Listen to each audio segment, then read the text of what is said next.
పూర్తి వివరాలకు చదవండి రేపటి అక్షర శిల్పం దినపత్రికలో.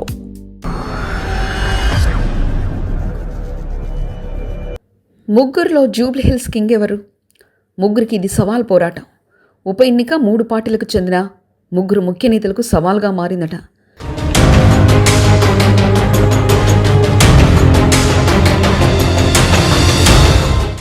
రాజకీయ పార్టీలు పేరుకు ప్రజా పేరుతో రాజకీయాల్లోకి వచ్చిన వాళ్ళంతా కోరుకునేది అధికారమే. ఇందులో ఎలాంటి సందేహాలు అక్కర్లేదు. అధికారం కావాలంటే ఏం చేయాలనేది రాజకీయాలకు తెలిసినట్లుగా సామాన్యులకు తెలియదు. అయితే సామాన్యులు కూడా రాజకీయ నేతలకు తగ్గట్టే వారి ఎత్తులకు పై ఎత్తులు వేస్తారా అన్నది ఎన్నికల సమయంలో తెలిసిపోతుంది. అందులో కూడా ఎంతమాత్రం సందేహం లేదు. దీనికి తార్కాణంగా నిలిచేవే ఎన్నికలు. ఎన్నికల్లో రాజకీయాల తేటతెల్లమైన మనసులు, ప్రజల నాడులు బయటపడతాయి. ఇక రాజకీయాలంటేనే ఎన్నికలు. అధికారం అనేవి పరమావధి అనేది ఎంత కరెక్టో ఎన్నికలనగానే అందరికీ ఆసక్తి ఉంటుందనేది అంతే కరెక్ట్. ఇక ఎన్నికలందు ఉప ఎన్నికల వేరు. దీనికి పెద్ద ఉదాహరణ జూబ్లీహిల్స్ ఉప ఎన్నిక. సాధారణ ఎన్నికలకు మించి హీట్ పెంచుతుంది. జూబ్లీహిల్స్ నియోజకవర్గం ఉప ఎన్నిక దాదాపు 2 నెలల నుంచి మొదలైన హీట్ ఇప్పటిదాకా పెరుగుతున్నాయి తప్ప తగ్గడం లేదు. వానలు పడిన చలికాలం సమీపిస్తున్న జూబ్లీహిల్స్లో మాత్రం ఎన్నికల వేడి తగ్గడం లేదు. రాజకీయ నాయకుల ర్యాలీలు, మాటలు, వాగ్దానాలు ఇలా అనేకం జూబ్లీహిల్స్లో నిత్యం కనిపిస్తూనే ఉన్నాయి.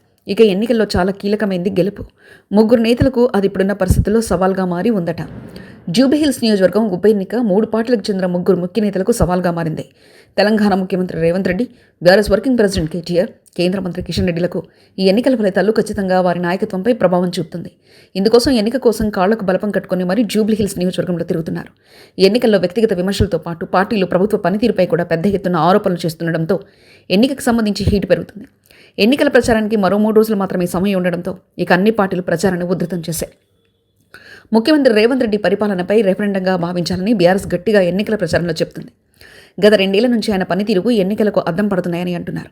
అలాగే ఇప్పటికే కంటోన్మెంట్ ఉప ఎన్నికల్లో గెలిచిన ఉత్సాహంతో ఉన్న కాంగ్రెస్ పార్టీ ఈ ఎన్నికల్లోనూ గెలుపు తమదేదని పైకి ధీమాగా కనిపిస్తున్నప్పటికీ ప్రజా తీర్పు ఎలా ఉంటుందన్న దానిపై మాత్రం ఒకంత ఆందోళన మాత్రం కనిపిస్తుంది.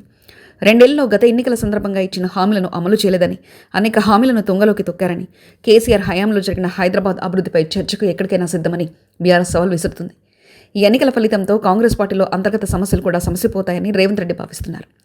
ఓడిపోతే మాత్రం అసంతృప్తి నేతలు మరోసారి చెలరేగిపోయే అవకాశం ఉందన్న వ్యయం పాలకుల్లో కనిపిస్తుంది.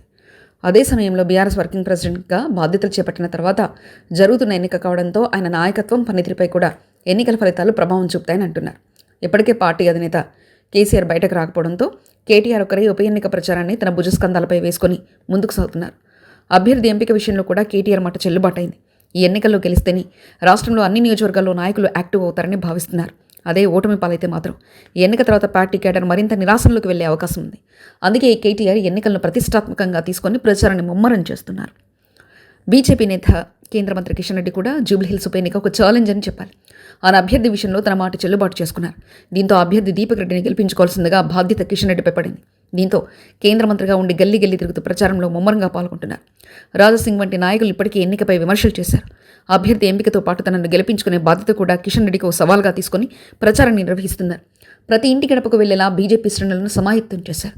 ఈ ఎన్నికల్లో త్రిముఖ పోటీ ఉందని చెప్పి వేగంగా పార్టీని తీసుకెళ్తున్నారు.